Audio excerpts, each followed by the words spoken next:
પણ બહેનોના તમે જુઓ, એનો ભાવ તમે જુઓ. એ કોઈ પણ એ સત્યનારાયણ ભગવાનની કથામાં શીરો મીઠો થાય છે કે આ કોઈ સંતોની પ્રસાદી મીઠી લાગે, એમાં ભાવ કેટલો. જો આ શીરો કરતા કરતા ભલે બાજુના રૂમમાં કીર્તન ગવાતું હોય, પણ જે બેન શીરો બનાવતા હોય ને એનો તવીથો હાલતો હોય ભાવથી, તાલમાં હાલતો હોય. ઉતાર આરતી શ્રી કૃષ્ણ ઘેરે ગાવ્યા, માતા જશોદા કુંવર કાન ઘેરે ગાવ્યા, પાતાળ જઈને નાગના ચા નાગણિયું ને દર્શન દીધા, કમળ ભારો લાવ્યા રે. એક જગ્યાએ મેં એમ કીધું ને કમળ ભારો લાવ્યા, તો એક ભાઈ મને કે ભાજપમાં લાગુ. લે એટલે કીર્તનમાં રાજકારણ હું કામ નાખો? એમાં આમાં આવે છે તો કહું છું, એમાં કહેવાય કે પંજો નો આવે, એમાં ફીટ નથી થતો. આમાં કમળ ભારો લાવે ને પંજો તો પ્રસાદ લે બેઠો બેઠો. પણ તો એ ભાવના ભળે છે એટલે કેટલો લીહો શીરો થાય. હાથમાં આવે તો જીભમાં મળે ગલગઈ ભાઈ. પેલા તો સ્વામીજી આપજો, હવે ગામડામાં કથા થતી ને તો પેલે આજ જે 15 જણા બેઠા હોય, 2-3 પાડો હોય, 2-3 મહેમાન, ઘરનો ગુગલો, અને આપણા ગામડાના ગોરદાદા તેથી માઇકે નહીં, લાઇટે નહીં, પેટ્રોમસ મૂકી હોય. આ દીવાનંદ વાળા દાદા કથા વાંચતા હોય, એમ કરી કારવી ને લીલાવતી કલાવતી ને કેવા ને લાગી છે, એ છોકરા જીવડા મારી માં, આવું બધું ભેગું થઈ જતું તેમ.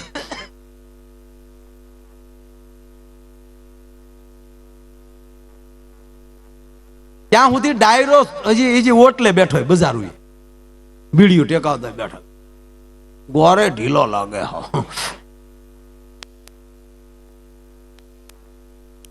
પણ જેવો 5મો અધ્યાય આવે, કોઈ સત્યદેવ કહે છે, કોઈ સત્યનારાયણ કહે છે, ત્યાં કે હવે પૂરું થવાય એવું લાગે જાય. 5મો અધ્યાય આવે તો હુડુડુડુ કરતો આખું ફળિયું ભરાઈ જાય.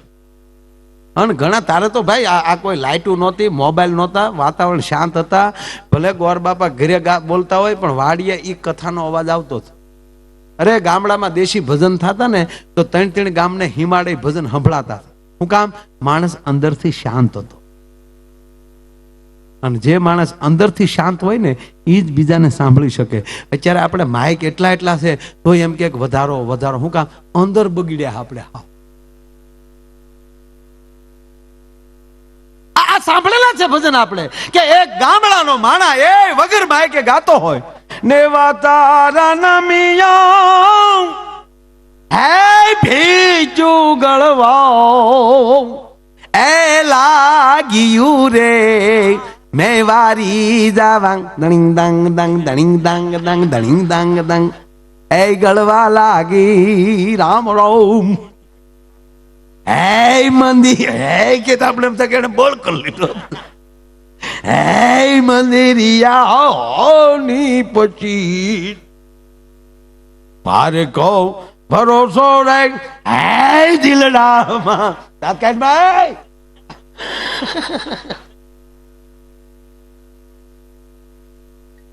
આ જે ભજનની જે લહેર હતી એ માણસ ટૂંકી વાત કે અંદરથી સાંભળતો તો ગોર બાપાને જેમ થાળ ગાતા ને તો હિમાડે સંભળાતો. સત્યનારાયણ નો થાળ આવે તો ઘણા વાડીએ પાણી વાળતા હોય, એ રાતના ન્યાલી ડોટ દે વાડીએ વાહુ ગયો ને ન્યાલી થાળ થાય. આરોગો નંદલાલ રે મારા, તા તો વાડીએલી વસુટ્યો માધવ દાસ ના સ્વામી શ્યામ, તા તો કડકીમ ગળી ગયો હોય. માધવ દાસ ને હારો હાય. એક જણો આવી જ રીતે આવ્યો ને બધા પ્રસાદમાં બેઠો થયો. સાધુ બાપા એમ કહેતા કે 2 હાથમાં પ્રસાદ લઈને એના બાપે કોઈ દી કોઈને દીધું ન. ઘણા 2 હાથ છે ખોટા ખોટા. ધાવડાને પ્રસાદ આપ્યો મૂળ તો વાડી હજી વાળું બાકી હતું, સમજ. એને એમ હતું હેરામાં ગોઠણ મારીશું. ઓલે હોપારી જેટલું આપ્યો તથા મોઢું બગાડી ગયો. આમ ઓય ને બોલો કે ભાઈ મારે બધે પકડો નાખ નહીં, પણ ક્યાં તારા બાપ નો છે ડેને હું ક્યાં કહું એટલો બધા દે. આ દુઃખ છે.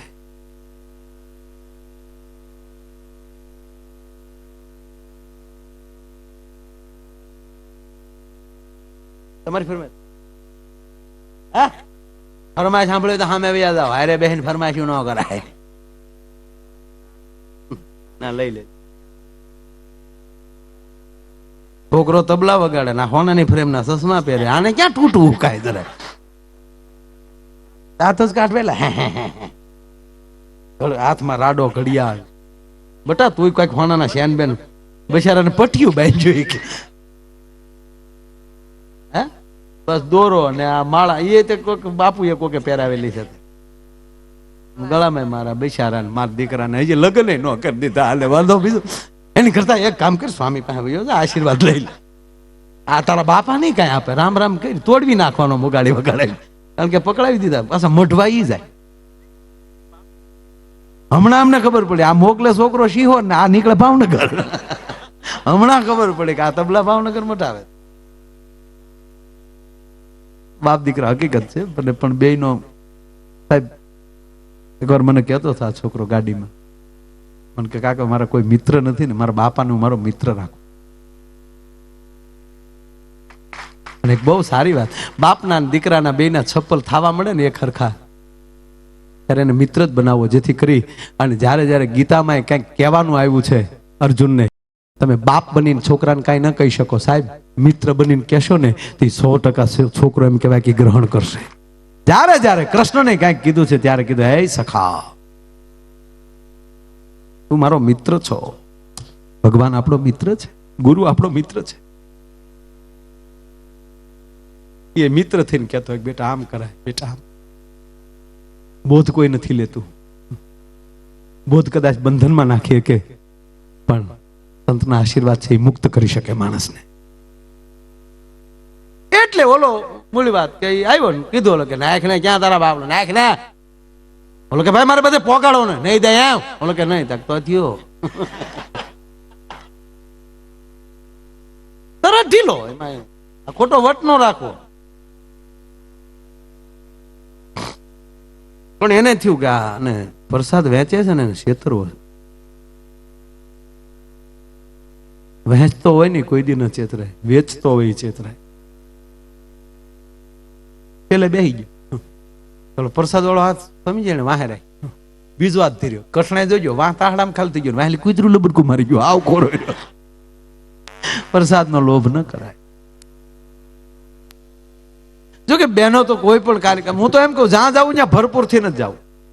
કથામાં જવું છે સંતો પાસે, બસ સંપૂર્ણ શરણાગતિ, બસ એ સત્ય જ હોય એમ. આ ઘણા તો બેઠા બેઠા તરક કાઢે, એવું હોય છે આવું છું છે, છું છે એટલે વંચાય છે.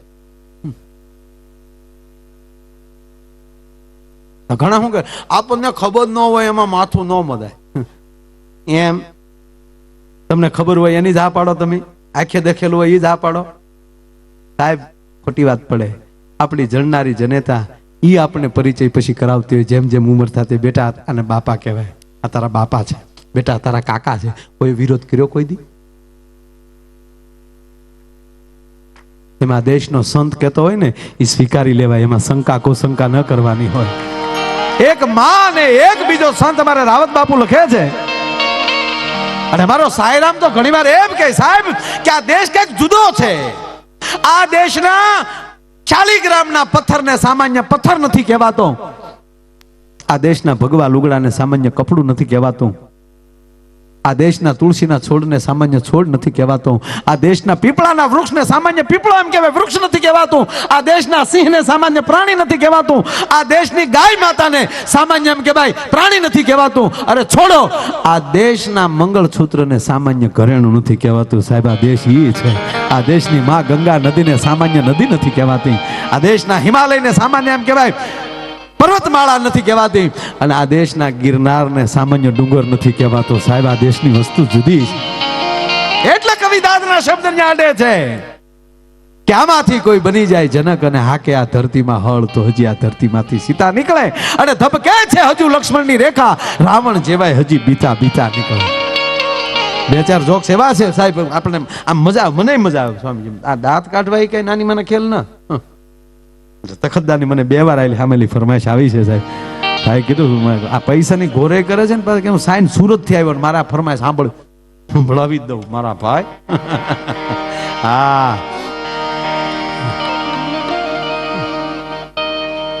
અમારા એક જગ્યાએ પ્રોગ્રામ હતો સ્વામીજી, એટલે પછી વચ્ચે વિરામ રાખ્યો ને ઓલા એલાઉન્સ પછી ઊભા થયા કે હવે બીજો રાઉન્ડ છે, એટલે કે છેલ્લો રાઉન્ડ છે એમ. તો એણે એમ કીધું આ માયાભાઈનો અંતિમ રાઉન્ડ છે.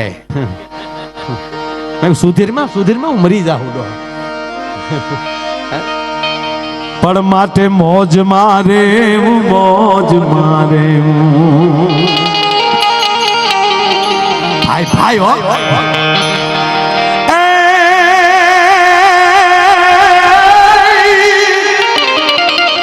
પણ અગમા ગોચર અલગ ધણીની ખોજ મારે ઉરે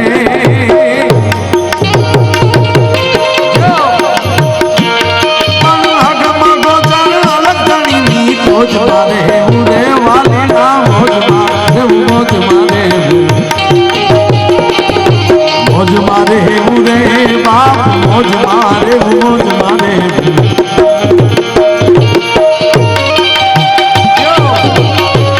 મારા વાલા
ઉંમરનો માણસ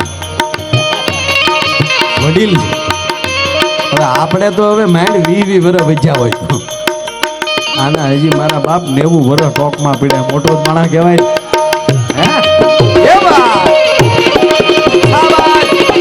તમારી ફરમાઈશ હાલો. હમાય ઉડાડો, હમાય ઉડાડો.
વાહ મારા બાપ વાહ.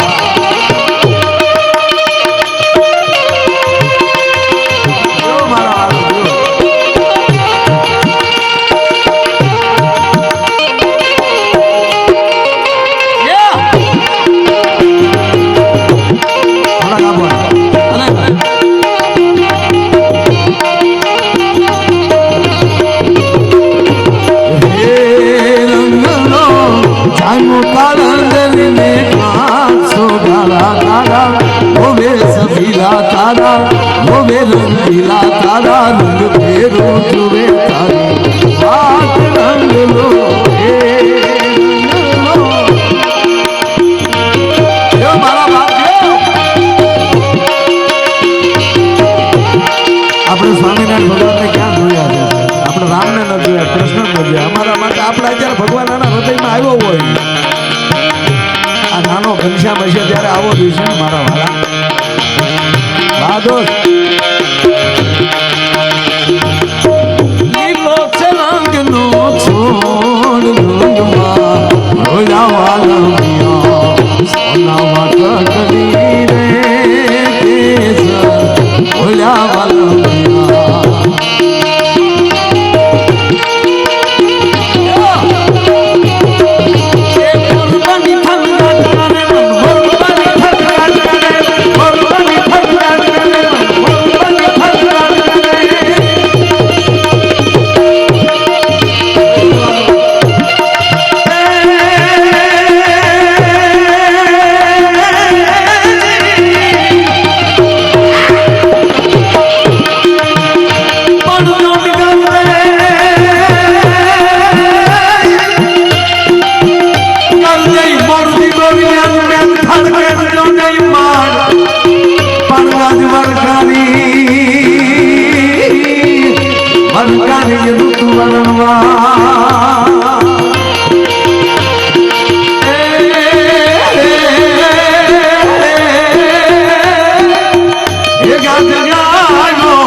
બોલ